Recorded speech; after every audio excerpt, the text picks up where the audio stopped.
d'accueillir Nicolas. Bonjour.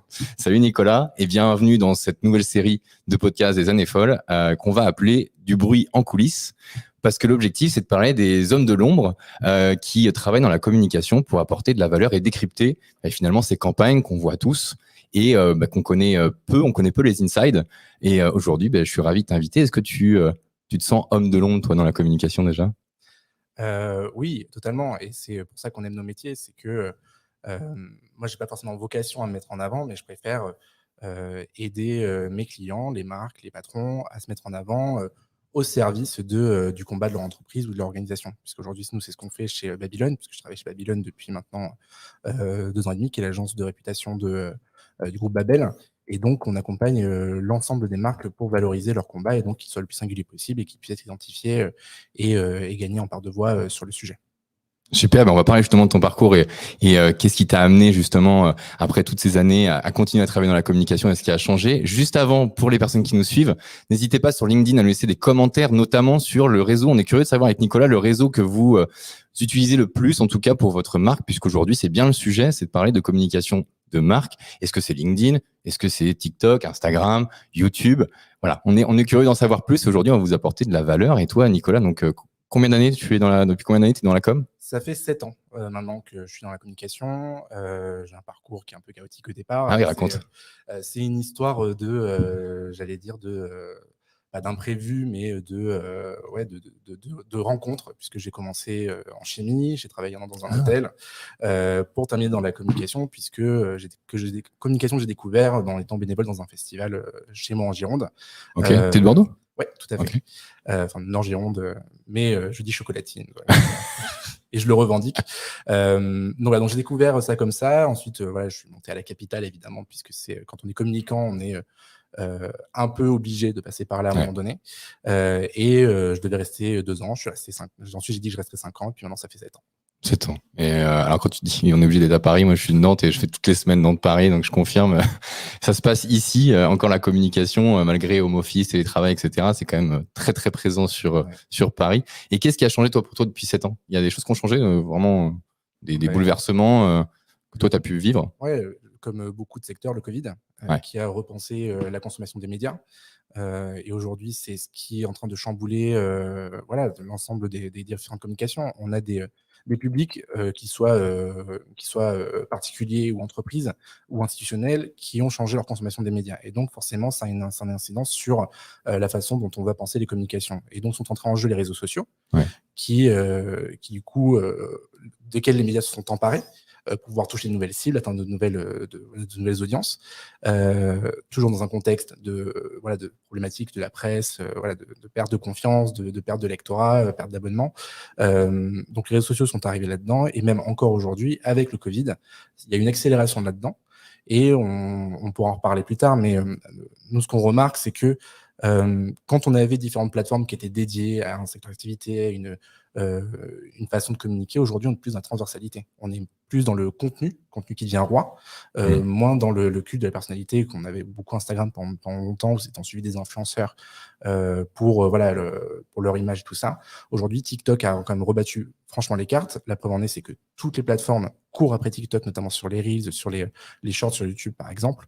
Et donc, on met en avant plus le contenu que les personnes. Et donc, le contenu étant roi, on observe une transversalité des réseaux, et donc de la nécessité de se rendre sur tel ou tel réseau, et on est moins dans le fait de privilégier un réseau plus qu'un autre aujourd'hui. Ça t'anticipe déjà mes questions justement sur les réseaux, et la question qu'on a posée, je vois qu'on a des réponses, je regarde un petit peu le téléphone, principalement Instagram, Twitter et LinkedIn, donc je vois que justement une personne, alors LinkedIn user, je n'ai pas le nom, mais je vois qu'il y a plusieurs réseaux utilisés, parce que c'est un vrai challenge d'être présent partout, parce qu'aujourd'hui on est inondé de réseaux sociaux, et donc du coup avoir les codes sur chaque réseau, avoir l'équipe pour aussi, et puis investir le bon réseau, ça va être des questions c'est des réponses que tu vas nous donner aujourd'hui. C'est parti, on a fait des jingles donc on va appeler ce podcast vidéo du bruit en coulisses, et Enora nous a fait des podcasts, des transitions audio, et premier jingle, c'est parti. Tout ça, c'est de la com. D'Enora là. On aime beaucoup.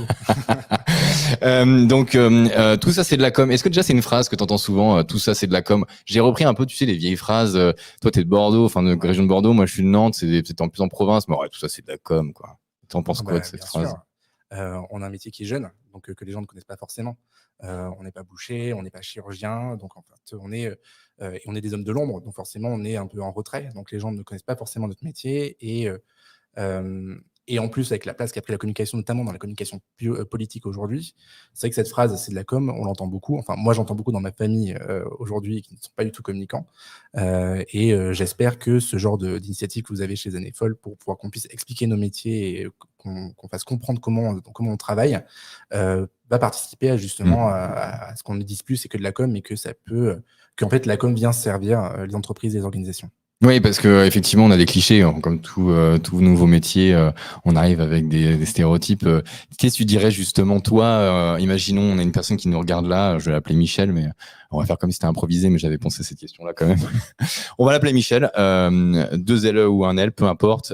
Michel, il a un chiffre d'affaires, bon, il est à Bordeaux, il fait pour son entreprise en tout cas un chiffre d'affaires de 10-15 millions d'euros de chiffre d'affaires, tout va bien, les bénéfices sont au rendez-vous, et puis il va, lors d'une soirée, te dire, non, mais tout ça, ce que tu fais, c'est de la com, moi ça marche très bien sans les réseaux sociaux, parce qu'on va parler principalement des réseaux sociaux. Qu'est-ce que toi tu lui dirais aujourd'hui en 2022 pour qu'il se lance sur les réseaux sociaux à titre de marque ou même à titre individuel? Voilà, qu'est-ce que tu lui dirais? Moi, déjà, je lui parlerai de ce que je fais au quotidien, donc c'est gérer la réputation de mes clients. Et aujourd'hui, la réputation, tout le monde est capable de savoir ce que c'est une bonne ou une mauvaise réputation.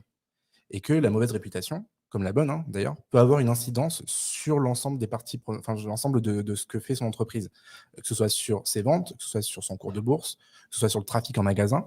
Si on a une mauvaise réputation, forcément, on va avoir tout ça baisser. Alors que si on a une bonne, potentiellement, ça peut remonter et ça peut participer au développement de son business. Donc la réputation, aujourd'hui, c'est un enjeu pour les entreprises, d'autant plus avec ces histoires de raison d'être qui ont été inscrits dans la loi depuis 2017, maintenant, si je me souviens, 2017 ou 2018. Donc, il y a de réels enjeux de réputation aujourd'hui pour l'ensemble des entreprises. C'est un incontournable, quoi, pour toi. Tout à fait, oui. Et même, je dirais au-delà de ça, c'est que Michel, donc il ou elle, il a un business à faire tourner. Il a forcément un business plan, il a des paliers à franchir.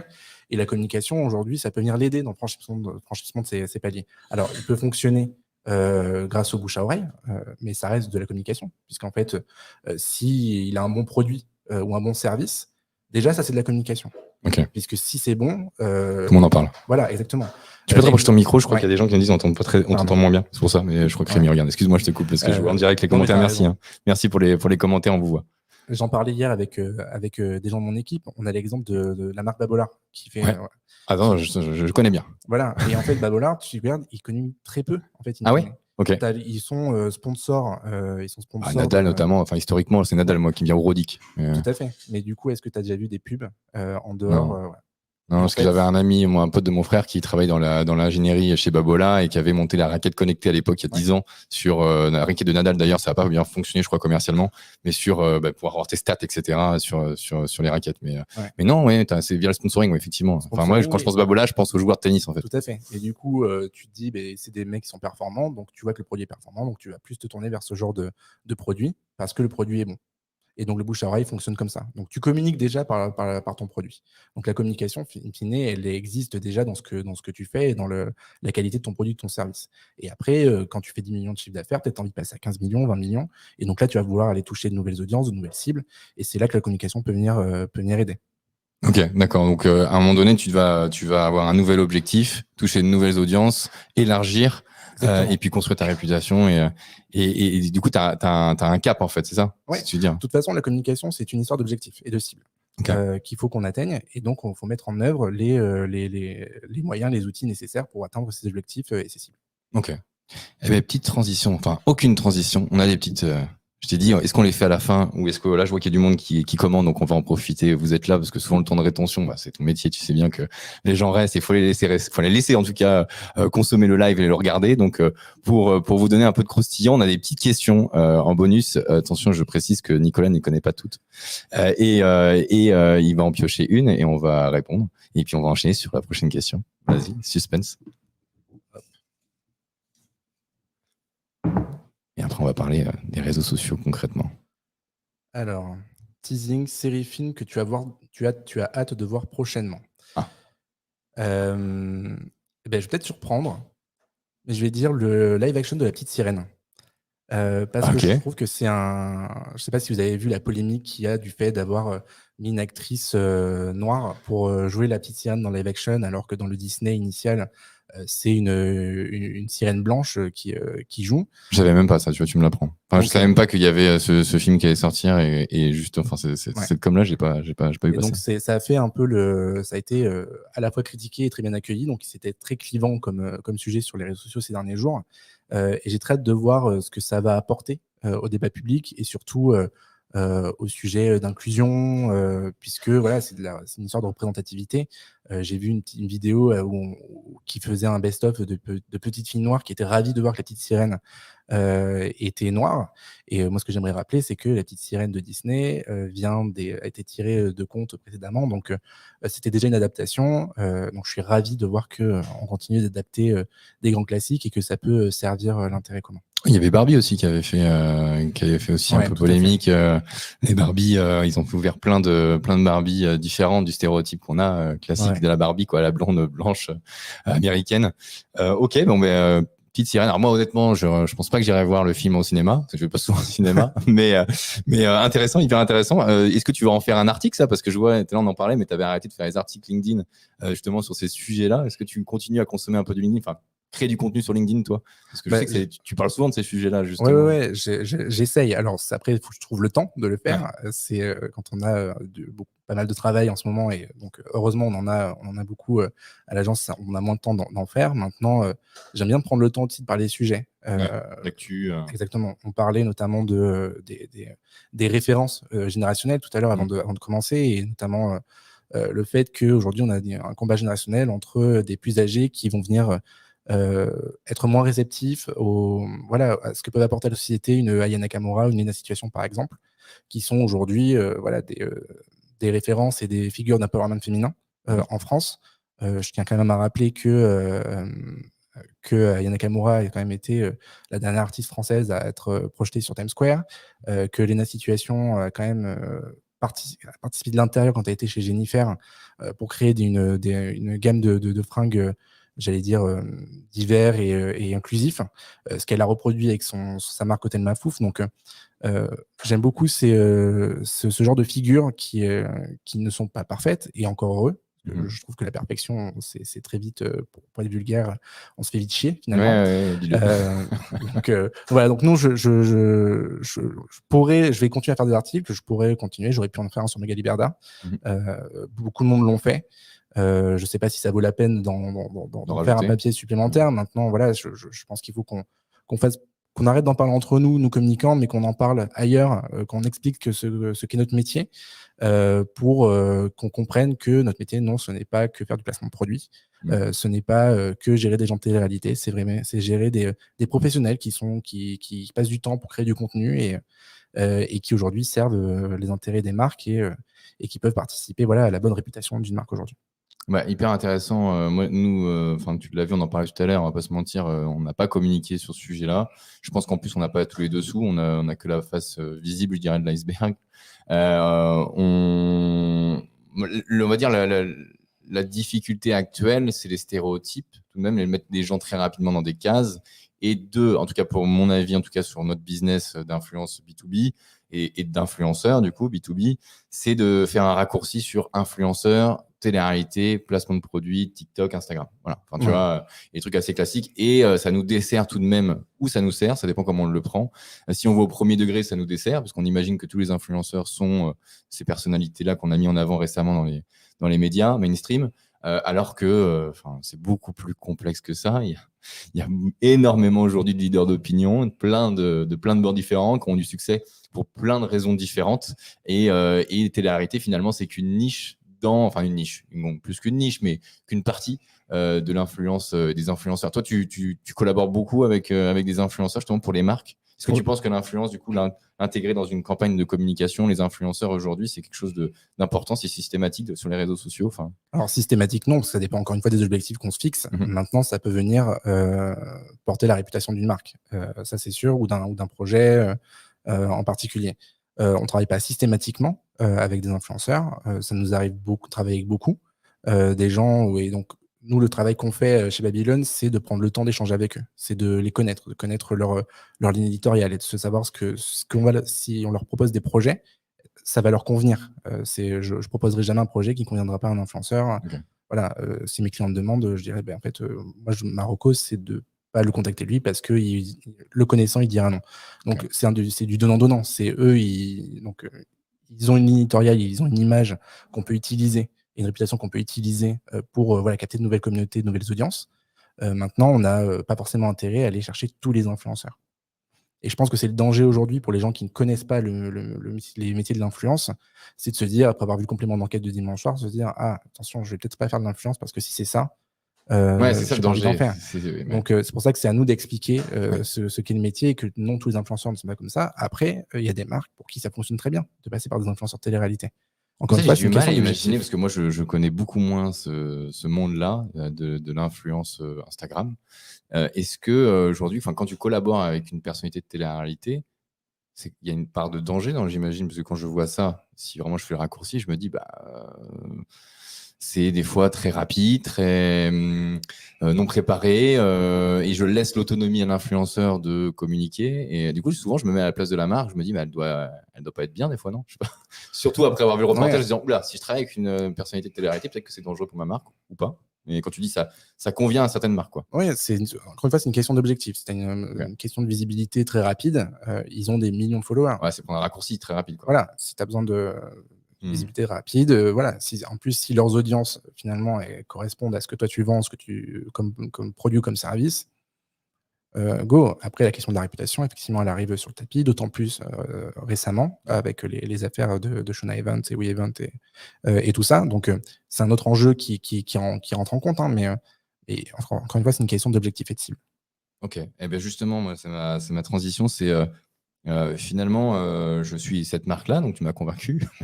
Tu m'as parlé justement. Je me posais la question de ok, maintenant je sais, j'ai compris que pour ma réputation, c'est important d'être sur les réseaux sociaux, peut-être avec des influenceurs ou pas.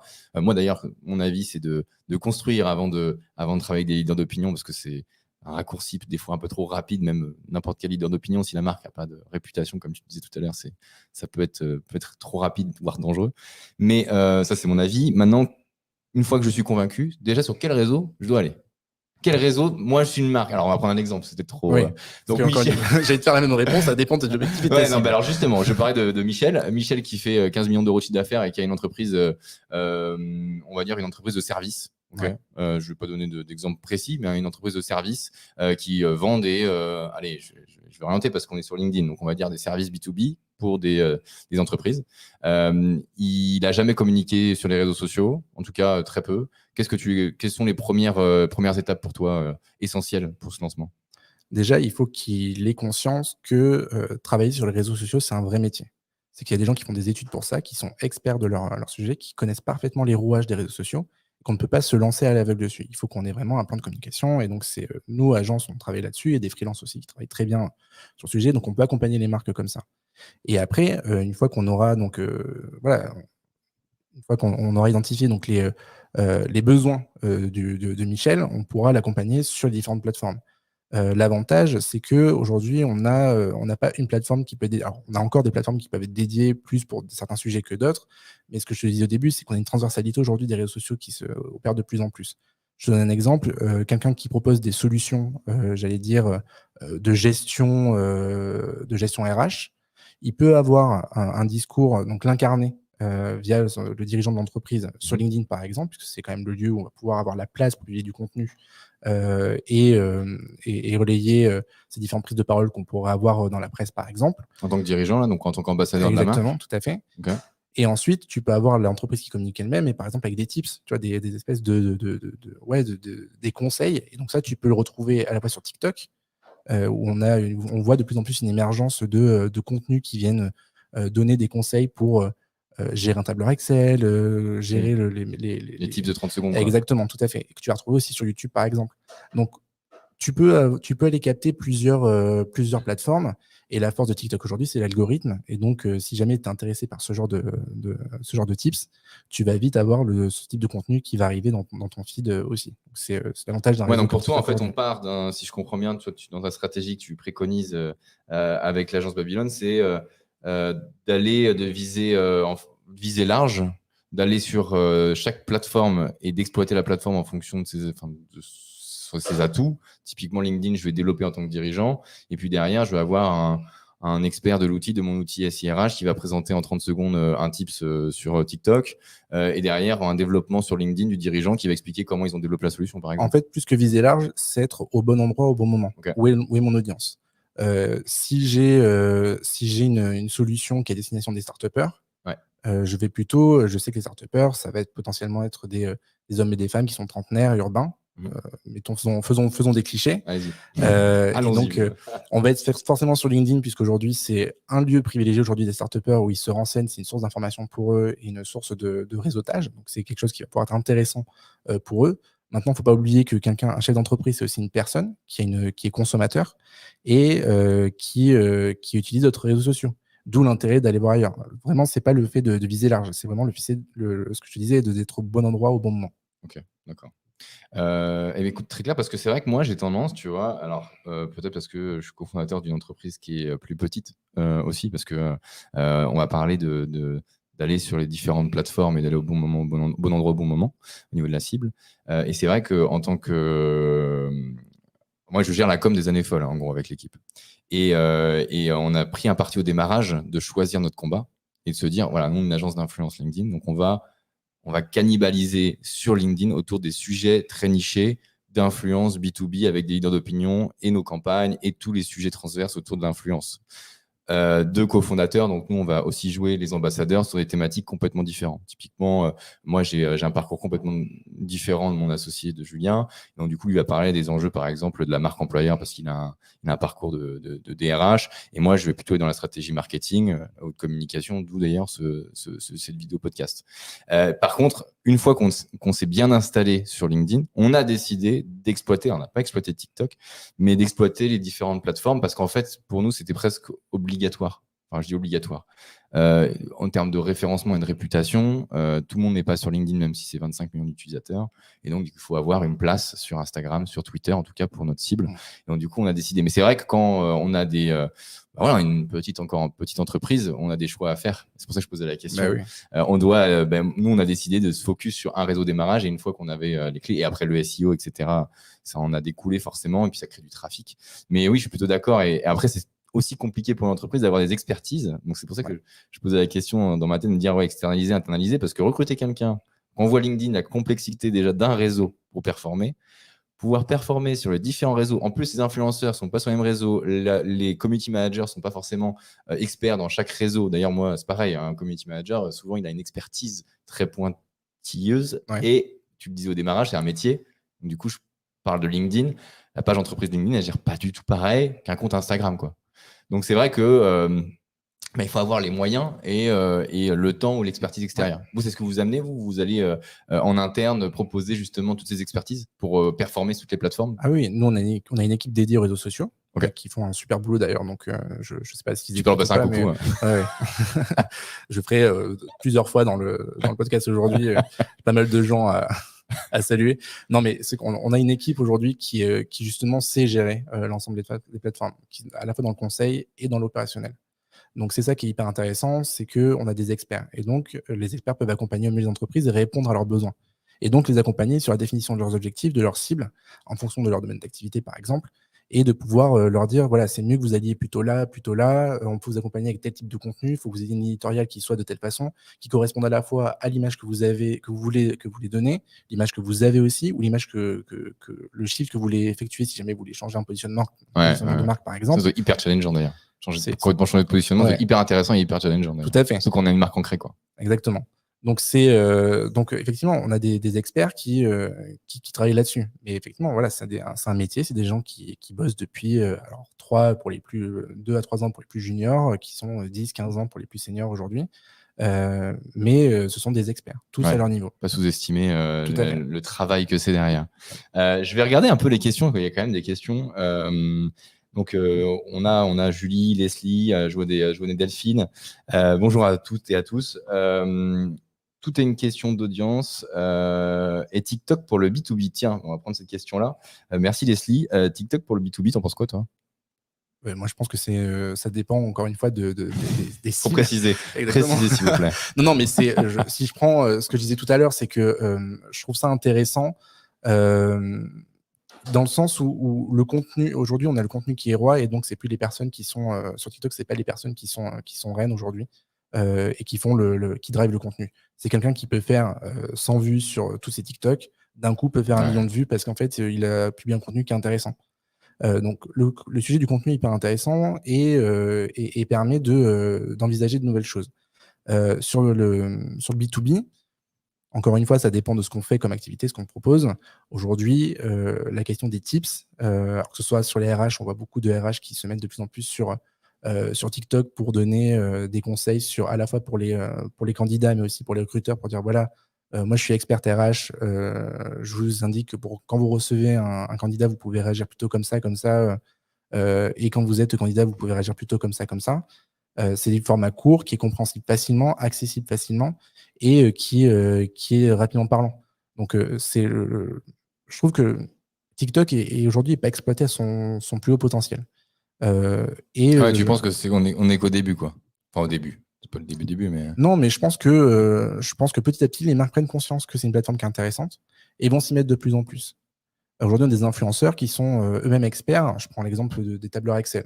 Moi, j'avoue. Ça, c'est un des trucs que je regardais, moi, quand j'ai supprimé TikTok, mais c'était un truc que je regardais. D'ailleurs, c'est l'un des seuls contenus à l'époque, parce que ça a bien changé, c'était il y a 2 ans. C'était des tips de petits hacks rapides en 30 secondes. Mais c'est ça. Typiquement des codes Excel ou du no-code sur, je sais pas, un Zapier, un truc. Enfin voilà, ça me permettait d'aider mon quotidien.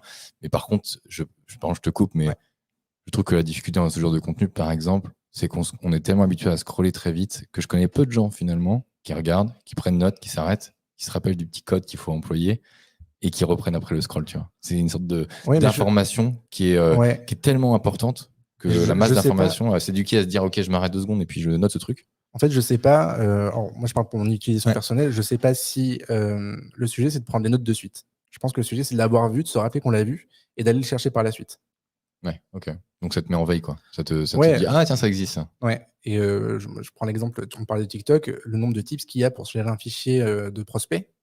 Rien que ça, pour quelqu'un qui se lance, qui sait pas faire, tu as juste à t'abonner à un compte et tu scrolles après toutes ces vidéos et là tu peux prendre tes notes. Donc c'est moi je pense un super outil pour avoir des tips. Donc TikTok pas à négliger en fonction de ce qu'on fait, effectivement, d'aller sur la plateforme et de l'exploiter à son plus haut potentiel. Ouais.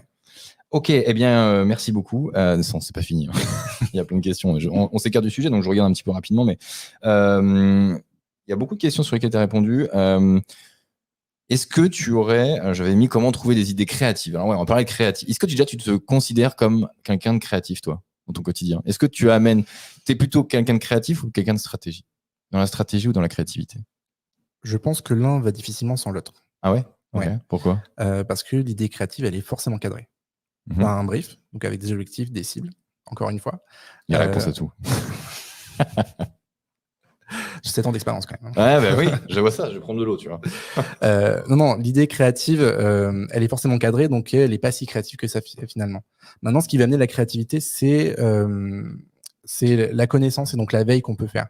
Je sais que nous, au quotidien, en agence, notre travail, c'est d'être sans arrêt en veille sur ce qui se fait de bien, ce qui se fait de mal.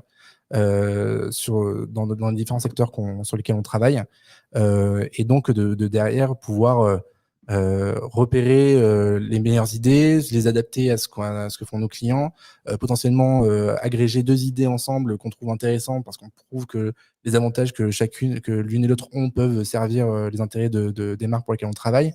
Donc la créativité finalement, je ne sais pas si on peut parler vraiment de créativité, mais t'as quand même des gens en interne qui sont plus stratégiques, plus créatifs, non ? Ouais, bien sûr. Genre, tu es une personne qui fait. Alors, ça n'existe plus en agence d'avoir quelqu'un 100% qui fait que de la création. il va forcément faire beaucoup de veille, de stratégie finalement. Nous, on a toute une équipe de créa dédiée à l'agence avec des concepteurs rédacteurs et des directeurs artistiques. Donc eux, leur travail effectivement, c'est d'avoir la Big ID, si on dirait. C'est vraiment le Graal en agence, c'est la Big ID. Mais encore une fois, quand la Big ID, elle est drivée par un brief que nous on a apporté, les commerciaux, parce qu'on nous appelle comme ça aujourd'hui. Les créatifs vous appellent les commerciaux. Exactement. Mais c'est l'autre toutes les agences, on s'arrive bien comme ça. Mais on arrive avec un brief en disant qu'est-ce que je veux dire de ma marque, à qui je m'adresse, et quelles sont mes contraintes et tout ça. Et derrière, une fois qu'ils ont ce cadre-là, ils peuvent aller chercher la créativité. De toute façon, le brief, nous on fait la même chose. C'est le premier même. On le fait quasiment même avant le R1, avant même le premier rendez-vous pour voir de quoi on va parler en fait. Ouais. Parce que, mais la créativité, si je pose cette question-là, c'est pas anodin, c'est que on est dans un monde où on disait tout à l'heure avec TikTok, il y a beaucoup de campagnes, beaucoup de créations, des gens qui ont beaucoup de créativité aussi sur les réseaux sociaux. Et pour réussir à sortir du lot, des fois, il faut effectivement aller encore plus loin. Mais quand tu dis stratégie créativité, c'est que des fois, sur la stratégie, sans forcément avoir la big ID, la stratégie peut gagner. Typiquement, alors, je peux faire mon auto-promo, mais si tu fais une campagne d'influence, par exemple, au démarrage, quand nous, on a créé la boîte il y a un peu moins de 3 ans, quand tu arrivais sur LinkedIn, tu faisais une campagne d'influence. Déjà, tu étais créatif en fait, parce que on était la seule agence, et en plus de ça, tu étais la première marque qui lançait une campagne d'influence sur LinkedIn. Donc déjà, rien que le canal te permettait d'être créatif. Donc même en faisant quelque chose d'assez basique, finalement, déjà, c'était très novateur. Déjà, ça commence par la stratégie. Donc ça peut être par ce biais-là. Par contre, quand on est sur un réseau comme Instagram ou je sais pas moi, du communiqué de presse pour lancer en push média une information, une campagne, etc. Il faut réussir à susciter la curiosité quand il y a beaucoup de concurrence, quand c'est un océan rouge finalement.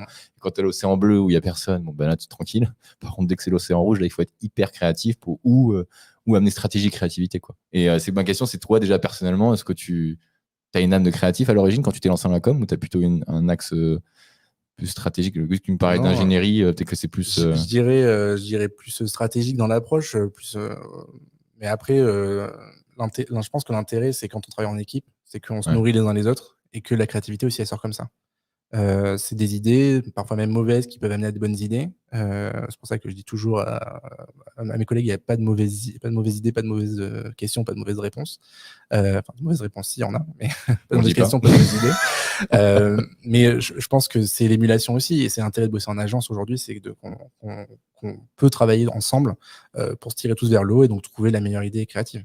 Ouais. Et c'est quoi l'idée? Alors, je crois que je vais mettre le jingle avant, parce que sinon je vais aller trop vite. Rémi, t'es prêt? Allez. Du croustillant. Tu as été trop vite en réponse, parce que le croustillant, c'est justement ce que je voulais avoir. C'est est-ce que quand tu parles de créativité, tu parles d'idées, est-ce que là tout de suite, il y a une campagne que tu as menée ou que tu as collaboré ou tu as pu voir d'un œil extérieur, où tu dis, ouais, ça c'est une sacrée créativité, c'est un sacré buzz, ils sont forts, quoi. Ouais, alors. Une référence, quoi. Pour répondre sur la première partie, sur le sujet du buzz, aujourd'hui c'est très compliqué de faire le buzz. C'est que c'est un travail, un acharnement. Je te prends l'exemple d'une marque qui est très créative dans l'approche, qui s'appelle Burger King. Ouais. Maintenant, ils font des tweets tous les jours. Avant d'avoir un buzz, tu peux avoir 10-15 tweets qui sortent. Mais effectivement, tu as une équipe derrière qui est en veille tout le temps sur les sujets. Là, ils sortent demain, je crois, un burger avec l'influenceur à Cunir qu'ils ont capté sur Twitter. Okay. Mais du coup, c'est une créativité d'un internaute qui a une idée de burger, c'est ça? Je sais même plus exactement comment ça s'est passé, mais disons que tu as eu une interaction à un moment donné, tu as eu les CM qui ont repéré l'influenceur qui parlait de burger, et donc ils ont finalement travaillé avec lui in fine. Donc tu te retrouves avec une idée créative, mais parce que tu as fait la veille, tu es réactif, et voilà. Donc c'est du travail de longue haleine de faire le buzz. Maintenant, si je m'arrête sur une OP que moi j'ai pu faire par le passé, j'ai travaillé pour EDF pendant un temps, et on travaillait sur la question de la valorisation du mix énergétique d'EDF. Okay. Donc ça fait un peu écho au sujet actuel de l'énergie, et donc notre travail, ça a été de trouver la meilleure façon de valoriser ce mix énergétique. On pouvait prendre la facilité et passer par des influenceurs scientifiques. En fait, ça aurait été, on aurait parlé qu'un seul cercle, on n'aurait pas parlé forcément au grand public. Et en fait, tu peux rappeler pardon, je te coupe, mais le mix énergétique, parce que peut-être que tout le monde, tu vois, juste comprenne bien la campagne et l'objectif. C'est toutes les solutions et toutes les solutions qui vont pouvoir amener de l'énergie. Donc ça peut être le nucléaire, ça peut être l'hydraulique, ça peut être l'éolien. par exemple. D'accord. Et donc, nous, on devait valoriser toutes ces solutions qui existaient chez EDF. Et ils nous ont dit, première chose, si on va aller à Chinon, on veut montrer la centrale nucléaire de Chinon. Quand tu regardes Chinon, tu te dis, OK, centrale nucléaire, je vais parler de quoi avec des influenceurs lifestyle. Mais en fait, tu te rends compte que ils font un son lumière sur le site, donc tu dis, je peux amener des mecs qui sont un peu arty. Quand tu regardes les contours de la centrale, tu as des lignes qui sont très claires, donc tu peux faire venir des influenceurs archi. Et donc, on a fait venir une dizaine d'influenceurs dans cette centrale pour leur montrer les coulisses de quelque chose auquel ils n'ont pas forcément accès en temps normal, mais en respectant chacun leur ligne éditoriale. Donc, chacun a fait son contenu. Donc l'influenceur architecture, il a fait des vidéos avec des lignes très droites, qu'il aime bien, très industrielles, tout ça. Donc, mais en même temps, en faisant passer les messages qu'on avait envie. C'est quoi, c'était Instagram? Instagram, oui, tout à fait. On avait Instagram et Twitter, hein, c'était les deux réseaux qu'on sollicitait à l'époque. Ensuite, on est passé sur de l'hydraulique, au barrage à Kems, donc dans l'est de la France, où là, il y avait également une visite du musée de l'électricité, des expériences à vivre. Donc là, on a fait venir des influenceurs plus lifestyle, qui ont l'habitude de faire vivre des expériences que leur communauté n'ont pas l'habitude de voir en temps normal. Et enfin, on est allé à Marseille, dans l'écoquartier, qui est Euromède 2, je crois, qui est alimenté. En fait, tu as pas mal de bâtiments qui sont alimentés en énergie grâce à l'eau de la mer. Okay. Et donc, des sujets qui sont, très niches de base, on a réussi à en faire des sujets assez grand public par le biais des influenceurs qu'on a sollicités. Mais mettre tout en lumière ces choses qu'on consomme, qu'on ne sait pas finalement comment tout à fait. Comment ça se passe tout à fait. derrière. Quoi. Et en fait, le fait de parler à des gens qui ne connaissaient pas non plus comment fonctionnaient les différentes centrales qu'on allait voir, ça permettait de créer l'intérêt auprès d'eux. Et donc, eux, l'intérêt, ils soient plus à même de partager ce qu'ils apprenaient à leur communauté. Ouais. Et donc, on avait une dizaine d'influenceurs par opération, ce qui est quand même pas négligeable sur les opérations. Donc, du coup, ça a fait du bruit. Vous avez relayé après dans la presse, dans les médias?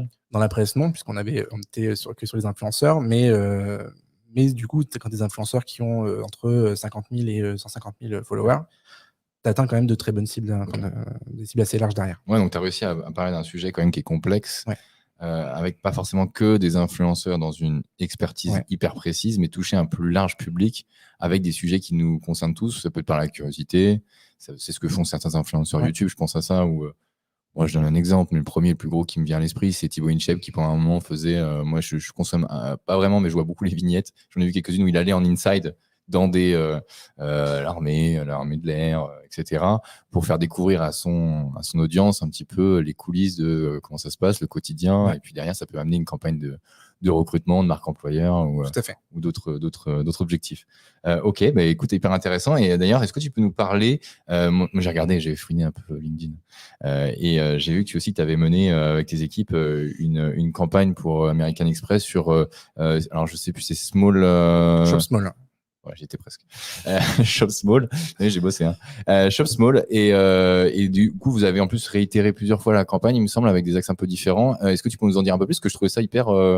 Comment l'idée est venue justement, et nous donner un peu les coulisses de cette campagne et rappeler qu'est-ce que cette campagne? Alors, Shop Small, c'est un projet qui est hyper intéressant, qui est une opération de soutien au commerce de proximité, qui existe depuis plus de 10 ans aux États-Unis et qui est devenue une réelle institution puisque c'est le premier samedi après Thanksgiving, si mes souvenirs sont bons. Et dont les pouvoirs publics se sont emparés. Je te donne un exemple, c'est Barack Obama en 2016 qui participe à l'opération et qui se fait filmer en train d'acheter des bouquins dans une librairie indépendante. Donc ça donne déjà la force du projet aux États-Unis. Amex a décidé d'étendre cette opération à différents marchés dans le monde après le Covid, donc en 2020. Parce que les commerces ils ont tous été fermés à ce moment-là, il fallait les soutenir. Et donc, Amex a lancé cette opération, qui est une opération de cashback, où en fait, les commerces affiliés quand tu es client Amex, tu peux t'entendre dans le commerce affilié et tu gagnes 5 € pour 20 € d'achat. Donc, c'est quand même assez avantageux et ça permet de créer du trafic. Et donc, on l'a vu avec les résultats derrière, on a eu, je ne vais pas dire de bêtises, mais on a eu un pourcentage assez énorme de clients qui sont rendus dans des commerces de proximité pour la première fois grâce à l'opération. J'ai lu 50%, moi. Ouais, c'est ça. Vous avez mis, après, ça date, donc tu imagines que j'avais ce chiffre en tête, mais je voulais pas dire en tout cas, j'ai cru comprendre 50%. J'étais derrière, pourquoi je l'ai retenu? Parce que c'était un chiffre qui m'a vraiment surpris. Après, je me dis, il y a une économie derrière, donc ça amène à aller dans le petit commerçant. Mais du coup, je trouvais ça hyper intéressant parce que c'est pas qu'un impact média, mais un impact dans la consommation de monsieur tout le monde, quoi. Et donc nous, on travaille pour American Express, donc chez Babylone, et donc on a demandé comment est-ce qu'on peut communiquer sur le sujet. On a communiqué pendant 2 ans, donc en 2020-2021, sur le fait que les Français veulent soutenir leur commerce de proximité. En parallèle, une campagne social média avec des influenceurs qui ont été engagés. Je crois qu'en 2021, on a eu plus une trentaine d'influenceurs qui sont rendus dans leur commerce de proximité pour les mettre en valeur et donc inciter leur communauté à s'y rendre aussi. Donc là, il y a eu un gros travail de l'équipe. Quand je te dis qu'ils sont experts, c'est qu'ils arrivent à mobiliser une trentaine d'influenceurs, pas des moindres, avec du 100 000, du 200 000 followers. Donc on est quand même sur Instagram, on est quand même sur du lourd, hein, je dirais, en termes d'influence. Cette année, on a été tourner des vidéos qu'on va diffuser en fil rouge toute l'année sur Facebook. Côté RP, on a lancé ce qu'on appelle cette année le palmarès Shopnote des villes au commerce de proximité les plus dynamiques et les plus appréciées. Comment nous est venue l'idée? C'est qu'on voulait une communication qui soit peut-être un peu plus fun dans l'approche, puisqu'on était on sortait de 2 années assez lourdes en termes d'ambiance même médiatique. Et donc on s'est dit mais comment est-ce qu'on va pouvoir rendre le sujet un peu plus funky. Donc on a réfléchi et on se dit ok, on est en France, qu'est-ce qui caractérise les Français? Donc là, tu vois, je te parlais de la cible tout à l'heure. Je sais pas, moi, le fromage. Non, mais tu parles de commerce de proximité, donc tu vois, tout à fait. Les successeurs des commerces de Bordeaux, tu sais tout à fait. Le cliché français. Le cliché français, c'est qu'on est très chauvin. Mais qu'est-ce qui est plus chauvin qu'un Français? C'est quelqu'un de sa région. Et donc, on s'est dit... ça quitte d'une pub, ça, tu vas pouvoir le faire. Exactement. Qu'est-ce que plus chauvin qu'un Français? Un Bordelais, tu vois, par exemple. Et donc, on a lancé ce palmarès donc, des villes les plus commerçantes en France. Ça a plutôt pas mal marché, puisqu'on a eu une trentaine de retombées presse dans la presse locale, la presse nationale, avec des JT qui en ont parlé. Donc, on est assez fiers de cette opération-là. Et voilà, donc on espère que ça. Vous avez en fait pris le sujet, vous l'avez exploité, vous avez trouvé des canaux différents, des axes différents, mais vous avez exploité l'idée initiale qui était américaine, que vous avez approfondie et adaptée au marché français, quoi. Ouais, exactement. Okay. Donc on peut partir finalement d'une idée qui peut être de notre pays, mais l'adapter à son pays avec ses influenceurs, sa ligne éditoriale qui est hyper intéressant. Effectivement, j'avais vu moi le JT le 19 c'est M6, ouais, tout à fait. Sur M6 quand on parlait justement des classements des régions qui étaient je dirais la plus solidaire au niveau des petits commerçants. Je crois que d'ailleurs ta région était bien classée, je crois. Bordeaux premier, donc on était très fiers. J'étais encore plus fier de mener ce projet quand j'ai vu les résultats. T'as pas triché, hein. Non, j'ai pas triché. Non, on a travaillé en plus avec Statista, qui est le roi de la statistique aujourd'hui. Je crois qu'on a interrogé plus de 4000 personnes, puisqu'on a 100 personnes par ville, on a 30 villes qui ont été interrogées, donc c'est un énorme projet. Donc on est très content de l'avoir mené à bien, que ça ait fonctionné, qu'on ait eu un très bon accueil aussi. Donc, typiquement, quand on parle d'un sujet, ça je l'ai remarqué quand nous on mène des campagnes d'influence et qu'on mène des campagnes autour de sujets d'actualité, quand on relaye des problèmes, ça peut être des problèmes ou des solutions, tu vois, parce que typiquement c'est le Covid, les petits commerçants ils en ont bavé. Derrière on parle de solidarité, on parle aussi de région, comme tu l'évoquais juste avant. Et donc c'est vrai que quand tu prends des sujets d'actualité qui touchent en plus les émotions, qui touchent notre quotidien, quand on relaye et quand c'est un peu novateur, c'est bien repris par la presse, par les médias, parce que et puis quand ça rend. Dire qu'est-ce que tu en penses d'ailleurs sur ce sujet-là, c'est quand ça rayonne sur les réseaux sociaux, souvent les médias plus mainstream reprennent le sujet. Puisque si ça fait sens sur les réseaux sociaux, souvent ça fait sens aussi dans les médias, parce que là, en l'occurrence, pour cette campagne-là, ça a fait du bruit sur les réseaux sociaux, puis la presse s'en est emparée, quoi. Oui, alors ça fait du bruit sur les réseaux sociaux parce qu'on avait une stratégie sur les réseaux sociaux, on avait une stratégie relations presse aussi à côté. Okay. Donc on a fait un gros travail avec, pareil, on a une équipe social media qui est très compétente, mais l'équipe RP relations presse est exceptionnelle aussi. Donc on a, ce sont mes collègues, donc du coup, donc je suis pas forcément très objectif dans l'approche, mais c'est vrai que pour travailler au quotidien avec eux, on a quand même des gens qui sont très très bons dans leur métier. Nous, ce qu'on fait, c'est on travaille les sujets avec les médias. C'est qu'on leur propose, on rédige des communiqués de presse, on leur propose des sujets. Alors, est-ce qu'il faut que ça colle le plus à l'actualité pour les intéresser, évidemment. Si nos sujets sont bons, quand on les travaille, forcément, ça peut intéresser ensuite les journalistes, effectivement. Et quand ça fait du bruit sur les réseaux sociaux, c'est encore mieux derrière, parce que ça fait caisse de résonance. Voilà. Ouais, ça va plus vite et c'est plus efficace en tout cas. Ouais. Ok, super. Attends, avant de passer à la transition, est-ce qu'on ne tirerait pas une autre petite question? Tu fouines bien, parce qu'il y en a plein de différentes. Hein. Prends un petit papier, parce que les grands, je les connais. Les petits, je les connais moins. On les a moins l'habitude d'utiliser. Alors, c'est quoi cette question? Alors, Groupie, quelle personnalité ou quel influenceur suis-tu jour et nuit sur les réseaux sociaux et pourquoi? C'est la question que je préfère quasiment, celle-ci. Je te dirais Léna Situation. Ah ouais? Ouais, parce que je pense qu'aujourd'hui, c'est une personne qui amène de la bienveillance et qui est relativement saine dans le contenu qu'elle partage, et qui fait du bien. En fait, aujourd'hui, on est tu une atmosphère très anxiogène, au quotidien. Moi, c'est ce que je ressens en étant la tête dans les médias toute la journée. Ouais. Et en fait, le fait d'avoir des respirations comme ça, je trouve ça, voilà, c'est cool. C'est une nana qui s'est fait connaître sur, le positif amène le positif et en fait, c'est ce dont on a besoin, en fait. Donc, j'aime beaucoup, ses vlogs d'août, par exemple, c'est sa série elle fait un vlog par jour, tous les contenus qu'elle poste. T'es allé au Concept Store? Non, pas encore, j'ai pas j'étais en vacances, donc je peux plus y aller, mais T'es pas un vrai fan, du coup. T'es pas une vraie groupie. non, mais j'étais en vacances, donc Ouais, ben oui, effectivement, on l'a rencontré, je te disais tout à l'heure en off, nous on l'a rencontré il y a un bon mois lors d'une intervention pour l'école Follows, l'école d'influence, et j'étais agréablement surpris. Parce que c'est toujours un peu le suspense quand tu vois quelqu'un en dehors des caméras qui est très visible. Ouais. Tu te dis, mais attends, là, il n'y a pas de caméra. Enfin, il y a très peu de caméras. Donc, est-ce que ça va être intéressant? Est-ce que soit ça va être redondant? Est-ce que ça va être politique? Est-ce que ça va être simpliste? Et finalement, je trouve qu'elle représente bien.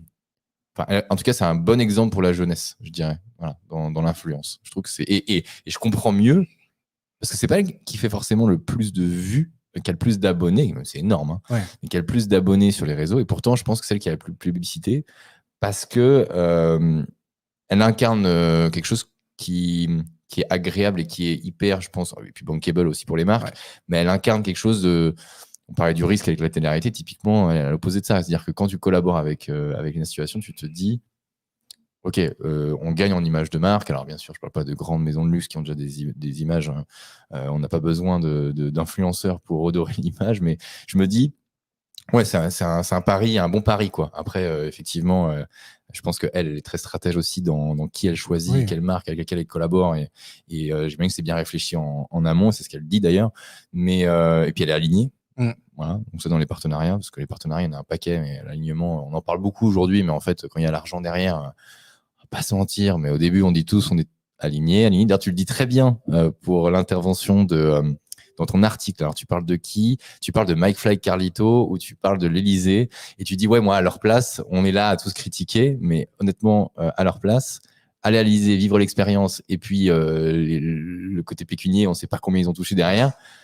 Bah, c'est facile de dire on l'aurait pas fait, quoi. Tu vois, Ah bah, c'est sûr. c'est très Je facile. me mets à leur place, je pense que je dis oui dans la seconde. Donc on dit tous ouais, non, ouais, enfin leur place, vas-y, tu prends le billet, tu vas pas, hein, tu vas rencontrer le président de la République, t'as une chance une fois en ta vie de le faire. Exactement. Tu saisis la chance ou pas? Voilà, on n'est pas à leur place en fait. Donc elle, je trouve qu'elle arrive quand même à faire des choix qui sont peut-être pas toujours évidents. Ça paraît évident comme ça quand t'as beaucoup de sollicitations, mais l'argent, j'imagine que les marques qui payent le plus sont pas forcément les marques avec qui t'es le plus aligné. Donc du coup, il faut faire des choix. Et je trouve qu'elle est forte. Et même en stratégie de communication, je pense qu'elle a. Enfin, j'ai regardé un peu l'étude de cas un peu de cette influenceuse-là, puisque moi, je ne suivais pas avant. Je connaissais bien évidemment. Mais le fait qu'elle s'exile maintenant aux États-Unis, qu'elle fait un nouveau storytelling aux États-Unis, parce que je pense que du coup, elle manque maintenant peut-être un peu de connexion avec son public, parce que elle est évidemment dans des sphères maintenant, dans la mode, etc. Que repartir à zéro aux États-Unis, d'avoir ce truc-là, de montrer que ouais, je repars, je suis une Française, je suis inconnue aux États-Unis et j'y vais. Et donc, du coup, je me rapproche de mon public à montrer une inconnue française va essayer d'être célèbre en quelque sorte aux États-Unis. Je trouve que la stratégie de com est plutôt bonne. En plus, derrière, je pense qu'il y a une vraie équipe de stratégie de com pour pouvoir avoir ces idées créatives. Mais tu vois, au lieu de partir à Dubaï comme tout. Ouais, je suis totalement d'accord avec toi et je pense que l'élément qui est clé dans la communication de Lena Situation, c'est la transparence. Contrairement à beaucoup, elle se cache pas sur ses partenariats, elle se cache pas sur sa vie. Elle a fait même sur le sujet de la santé mentale, qui est un gros sujet aujourd'hui dans la société, elle a fait, juste avant ses vlogs d'août, elle a partagé une vidéo, elle est face cam, où elle raconte des moments durs qu'elle a eus parce que des gens qui venaient chez elle, le harcèlement sur les réseaux sociaux, et donc elle est assez transparente sur ce qu'elle vit au quotidien, sur le métier aussi qu'elle pratique aujourd'hui, qui est créatrice de contenu influenceuse. Et je trouve que ça, le fait de montrer toutes les facettes de son métier, c'est quelque chose d'important, même pour les générations qui la suivent. Ouais, ça crée la pédagogie et puis elle donne la réalité du terrain aussi, parce qu'on voit tous à travers les paillettes, mais derrière, c'est toujours intéressant ouais, merci Rémi, on est à 50 minutes. Ouais. Il me fait le petit signe. Donc oui, moi, je suis surpris en même temps, pas vraiment surpris que tu cites les situations. Putain, moi, j'ai toujours eu du mal, j'ai toujours dit entre Léa et lui, Léna Situation, je buguais entre les deux. Si Julien m'écoute, il va rigoler parce que je sais pas pourquoi Léna, Léa, vu qu'il y a eu des tendances au même moment. Ok, donc on va passer à la dernière partie. On va parler des tendances de la communication pour cette fin d'année, l'année prochaine. Jingle. Les tendances. Alors, il nous reste 10 minutes, bien sûr. On va prendre peut-être des questions. J'ai quelques questions là. Excusez-moi, c'est vrai qu'on est tellement dans notre conversation que j'ai du mal à jeter un œil à côté et pas être perturbé. On a des questions qui datent un peu peut-être, mais la transparence, c'est vrai que c'est aussi bien marketé. Alors, c'est vrai que oui. Bon, alors, je vais prendre des questions. Peut-être tu me diras sur lesquelles que tu veux peut-être répondre. Les collaborations, quelles qu'elles soient, sont la multiplication des talents. Oui, tu parlais tout à l'heure, effectivement, d'avoir 30 influenceurs pour certaines campagnes et d'avoir des talents différents dans des niches différentes. Merci pour vos commentaires. Bon, elle date un petit peu, donc si vous avez des questions là, maintenant sur la dernière partie qui est la tendance, les tendances. Si vous voyez des tendances, n'hésitez pas à laisser des commentaires sur qu'est-ce que vous voyez dans le futur en cette fin d'année et l'année prochaine en tendance sur les réseaux sociaux pour les marques. C'est bien le sujet d'aujourd'hui. Toi, finalement, où est-ce qu'on devrait regarder là en fin d'année? Est-ce qu'il y a des tendances que tu vois émerger, des choses, vu que tu es au quotidien dans ce métier-là? Moi, c'est vrai que je suis tellement feutré dans le B2B, dans mon quotidien, mais toi, tu es un peu plus large. Donc, est-ce que tu vois des choses arriver là? Je parlais de la transversalité des réseaux sociaux. Je pense que c'est quelque chose qui va prendre plus d'ampleur. Ça en a déjà beaucoup, mais ça va encore prendre encore plus. Et ensuite, sur les thématiques, je pense que tu as un sujet qui est le sujet de l'énergie aujourd'hui, qui est même pour les marques, c'est la responsabilité qu'elles ont vis-à-vis de la planète et des générations qui arrivent. Je pense qu'on parlait de réputation, on en parle beaucoup depuis le début de ce podcast. Je pense que la réputation sur les enjeux écologiques va devoir prendre plus de place et surtout que les marques soient sincères dans ce qu'elles font et qu'elles permettent de gagner confiance en ce qu'elles font. Et tu vois, je prends l'exemple de la grande distribution, par exemple, qui a choisi de prendre d'ores et déjà des engagements pour réduire leur consommation énergétique. Ça participe aussi à une communication de marque. Tu vois. Donc, tu as tous ces enjeux-là autour de l'environnement qui, pour moi, sont très importants. Et aujourd'hui, chaque marque doit pouvoir prendre en main ces sujets-là et de manière sincère. On parlait transparence et marketé, mais je pense que le côté de la sincérité doit être justement ne pas être marketé, doit vraiment respirer la sincérité, forcément. Ça se voit très à la marque employeur d'ailleurs quand après-demain des salariés qui rentrent dans une boîte et que tu communiques d'une manière qui peut être alignée avec l'ADN de la boîte, ça se sent très vite. Et aujourd'hui, malheureusement, ils sont vite lynchés. Donc, ouais, tout à fait. Donc voilà, pour moi, c'est les deux sujets, c'est la transversalité des réseaux sociaux, c'est être capable d'avoir du contenu d'une même marque sur différentes plateformes et partager le contenu et qui sont incarnés aussi selon les plateformes. Et ensuite, les sujets de société, que les marques s'emparent des sujets de société, mais de manière plutôt sincère. Justement, là, il y avait quelles sont les prochaines évolutions sur les réseaux sociaux? Est-ce que tu aurais aussi un petit je sais pas moi, on a parlé de Clubhouse à un moment donné. Est-ce que tu vois des nouveaux réseaux ou des nouvelles tendances de contenu parce que toi, tu faisais beaucoup d'articles de blog, par exemple, sur LinkedIn. LinkedIn, il y a la newsletter, donc on exploite beaucoup parce qu'on pense que, d'ailleurs, moi, je vous donne un petit tips LinkedIn. Exploiter à fond la newsletter parce qu'en termes de conversion d'abonnés et de notifications, c'est juste dingue. Nous, c'est un abonné sur 4 qui reçoit notre newsletter sur LinkedIn et on l'a créé il y a 2 mois et demi. Donc c'est juste dingue, c'est-à-dire que sur 6000 personnes qui nous suivent, il y en a déjà 1500, je crois que c'est ça, un peu plus de 1500 qui consultent et qui ont l'alerte, pop-up, etc. en dehors de notre mailing list, en complément. Donc ça, c'est un nouveau format de contenu, en plus on peut développer, donc ça c'est génial. D'ailleurs, si toi demain tu veux faire des articles, je te conseille de faire un newsletter plutôt, tu gagnerais beaucoup plus parce que les articles, c'est un peu la fin des articles sur LinkedIn. Est-ce que tu as pareil des formats, des choses que tu vois là actuellement, les vidéos par exemple, est-ce que la vidéo sur LinkedIn ou sur d'autres réseaux sociaux, tu irais sur un format ou est-ce que format très long, quoi, YouTube par exemple depuis plus de 2 heures maintenant ou sur du podcast ou voilà, est-ce que tu as un truc que tu vois émerger là, tu te dis là il y a un truc à faire. Ce que je trouve intéressant, c'est le retour de formats qu'on croyait oubliés. Le podcast revient en force et encore il y a 5-6 ans, c'est quelque chose qu'on ne faisait plus. Ça a été lancé il y a très longtemps le podcast. Donc ça revient en force. Pareil, les vidéos longues, on a dit c'est l'avènement du short content, mais avec Thinkerview par exemple qui fait des vidéos de 2 heures qui font des millions de vues, tu dis ah oui ok, il y a quand même un sujet, les gens ont envie de prendre le temps. Et après moi je pense que la plateforme qui va exploser. Dis-moi LinkedIn ou ça. Non, je pense que LinkedIn roule bien. Ils ont des contenus effectivement avec les newsletters qui, pareil, ça fait combien de temps on n'a pas recommandé de faire de newsletter à nos clients? Ah, c'est dingue. Ouais, voilà. ouais. Et maintenant, ça repart grâce à Moi, j'y croyais pas au LinkedIn, début, notamment. moi. Voilà. Donc pareil, c'est des formats qui n'existent, qui étaient en perte de vitesse, qui remontent, donc ça c'est hyper intéressant. Mais après, tu as Twitch aujourd'hui, Twitch qui est hyper intéressant, qui est la nouvelle télé finalement. Est-ce que Twitch, ça sort vraiment du... Parce que moi, j'arrive souvent un peu trop tôt sur les réseaux sociaux, tu vois. Typiquement, Twitch, j'ai regardé il y a pas mal de temps et c'était très univers gaming à l'époque. J'avais rencontré la directrice nationale de Twitch, il me semble, ou Europe, je sais plus, directrice commerciale, je ne sais plus. Et du coup, je me suis dit, putain, elle me parlait justement de l'élargissement de Twitch autour de sujets autres que le gaming. Ça a changé ça, tu vois, aujourd'hui, parce que c'est vrai que bon, l'algo généralement m'emmène beaucoup moi sur le gaming et même c'est du vidéo podcast. Hein. Pourquoi pas demain le faire sur Twitch? Je ne sais pas. Je me demande si c'est assez ouvert maintenant, c'est assez open en termes d'audience. Sur le B2B, je sais pas. En revanche, maintenant, oui, l'une des émissions phares de Twitch, c'est Popcorn de Domingo. Oui, c'est vrai. T'as ça. Quand tu regardes le The Events Weekend, Twitch, ils ont quand même battu le record de levée de fonds sans avoir d'énormes streamers en dehors de ceux qui étaient là traditionnellement. C'est très gaming ça, tu vois. Mais tout le contenu qu'ils ont fait pendant le The Event, t'avais un combat de catch, t'avais j'ai lu ce matin. T'avais le question pour un streamer spécial Burger Quiz.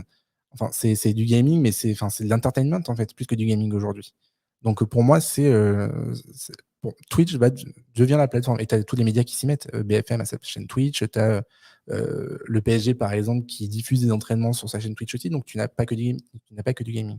Tu n'as plus que du gaming. Et pour moi, t'investis Twitch en complément déjà quand t'es bien installé tout de même, parce que si tu commences, je sais pas, si peut-être que une bêtise, mais pour une marque, commencer juste sur Twitch, ça me paraît. Aujourd'hui, je pense que oui. Ouais, tu vois. Mais on n'est pas à l'abri que le réseau, comme TikTok, aujourd'hui, TikTok est devenu incontournable et tu as des marques qui se lancent d'abord sur TikTok avant d'aller ailleurs. Alors, pas beaucoup, mais ça commence à arriver. On n'est pas à l'abri que Twitch, il se passe la même chose dans les prochaines années. Ok, donc petit conseil, Twitch et les formats longs, pourquoi pas aussi. Les podcasts, effectivement. Nous, tu vois, en B2B, on conseille aussi, là, on essaie de montrer l'exemple aussi, mais le podcast avec un format un peu différent du podcast, là, on le filme, on le met en live, on le diffuse, on le rediffuse, on met des jingles, on essaie de faire vivre la chose, faire un mix entre préparé et en même temps conversationnel pour que ce soit le plus sympa possible. Et puis réussir. Alors moi, il y a un dernier sujet, ça va faire 1 heure dans quelques minutes. Il y a des gens qui te remercient parce qu'il y a des personnes qui ne te connaissaient pas et qui sont ravis de t'entendre et les conseils que tu apportes. C'est vraiment cool, c'est l'objectif. Merci beaucoup. Moi, si ça me tient tellement à cœur de faire ces vidéos podcasts avec l'agence, c'est simplement qu'on veut aussi démocratiser un peu la com B2B. Quand je dis démocratiser la com B2B, on parle des coulisses de la com, mais on est sur LinkedIn et on parle à des directions pour les aider dans leur quotidien. Puis des fois, on en sort avec juste un tips. Hein. On se dit, putain, il y a ce truc-là, je n'avais pas pensé à Twitch. Tiens, je vais aller jeter un œil. Pourtant, on en a parlé, mais là, on m'a développé la chose. L'idée, c'est de montrer que le B2B, c'est pas que des anciennes pubs BFM qu'on voyait à l'époque sur le BFM Business, tu sais, plus vraiment de télécom. Je dis souvent le télécom parce que je travaille dans les télécoms, donc je connais de quoi je parle. Je sais de quoi je parle, mais voilà, la vieille pub, non, on peut faire des choses hyper novatrices, plus sexy, et puis c'est aussi passionnant. Et LinkedIn en fait partie, mais pas que, et le podcast aussi. Donc c'est pour ça que je voulais rebondir. Je suis ravi que tu dis ça parce que on veut essayer de démocratiser et toutes les marques pour plein de sujets différents méritent de créer des contenus de ce type. Alors commencez pas tout de suite avec quelque chose, une usine à gaz. Hein. Allez-y étape par étape. Faites confiance aux professionnels qui sont capables de vous aiguiller. N'écoutez pas tout ce qu'on vous dit tout le temps sur les réseaux, etc. Parce que moi, des fois, j'aime dire qu'on prend une tangente un peu différente. C'est ça l'idée, c'est de pas forcément faire et copier-coller tout ce qu'on entend et tout ce qu'on voit. Parce qu'à un moment donné, tout le monde parlait de Clubhouse, tout le monde parlait de TikTok, tout le monde parlait... Et donc, tout le monde se jette sur la tendance. Essayer de réfléchir plutôt, comme tu disais, omnicanal, réfléchir à sa stratégie, pourquoi ce réseau, audience, brief, et bien poser les choses avant et pas copier-coller ce qu'on entend en tendance. Est-ce qu'on ferait pas une petite dernière question? Il nous reste 1 minute. Bon, on peut déborder un petit peu. Allons-y. Petite dernière. Rémi, on a 1 heure, c'est ça hein? Ouais. Il aime pas qu'on lui pose la question. Il est là, Rémi. Ta campagne de pub préférée et pourquoi? Super, on va finir là-dessus. C'est dire ça. Ouais, c'est hyper dur. Merci Marie. J'aurais dû préparer cette question. Ah, mais tu sais quoi, je vais répondre. Tu réponds, moi, si tu veux. Hein. Comme ça, j'ai le temps de réfléchir. Ouais. Ta campagne de pub préférée, pourquoi? Il y en a tellement. Tu sais quoi, on va prendre une récente, comme ça au moins, ça sera peut-être plus facile. Moi, une récente, j'ai commenté la pub, j'ai publié sur LinkedIn il y a un mois la pub Buzzman sur. Alors, ils ont pris un peu les codes, je trouve, de Binormal, de Célio, avec une application de langue. Et on avait 4 micro-capsules de pub de 15 secondes. Je sais pas si tu l'as vu, celle-ci, où on a des clichés d'une personne qui est bilingue ou qui connaît pas que de langue, par contre, pardon, de formation. Ouais. De formation. Et donc, tu as 4 clichés, 4 personas complètement différents. Typiquement, tu vas avoir... alors, c'est dommage, je connais plus le nom de la marque, mais c'est quelque chose que j'ai vu récemment sur LinkedIn. Tu as, par exemple, t'as des étudiants, à un moment donné, ils sont une vingtaine.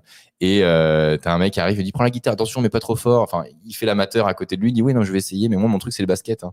Et il commence à prendre la guitare et là il te fait un solo incroyable. Ouais. Après t'as le cliché du mec qui te montre une vidéo sur YouTube en anglais et qui dit c'est génial ça, qui se marre et le mec il comprend pas à côté. On a tous vécu ce genre de situation et je trouvais que là où c'était intéressant, c'est que du coup on avait des personnages différents, on avait de l'émotion à chaque fois, une émotion différente. On a tous connu une personne soit d'un côté ou soit de l'autre, donc c'est ça transpire notre quotidien et puis ça faisait le job, je trouvais ça et il y avait ce côté humoristique que j'aimais beaucoup. Donc ça c'est la dernière là qui me vient à l'esprit que j'ai vu il y a un mois, donc moi au Buzzman. Ouais.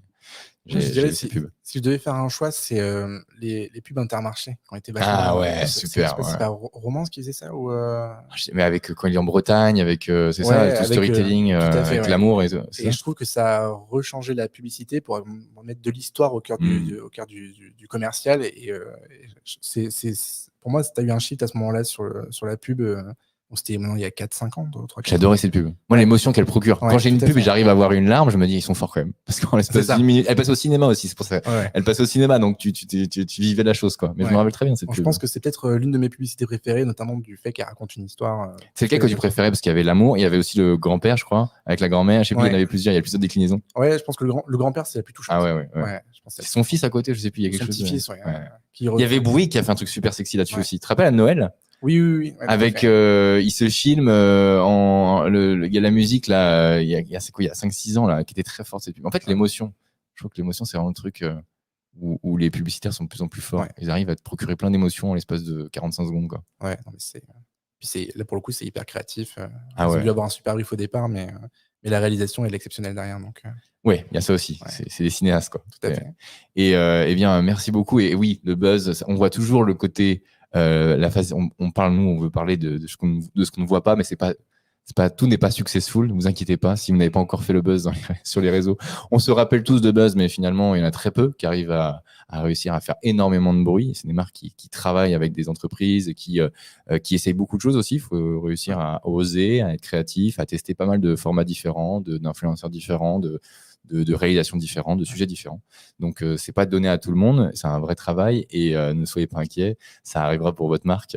On vous le souhaite en tout cas. Et puis, accompagnez-vous des meilleurs. Merci beaucoup, Nicolas. C'était super. Je sais qu'il y a des commentaires dithyrambiques sur ta prestation. Donc, bravo. C'est canon. Merci à vous deux. Super format. Bravo la qualité de retransmission. L'humain, 3 petits points. Oui, l'humain, on le disait dans les pubs. Donc, merci. Ça a été super. Merci à toi. À très bientôt.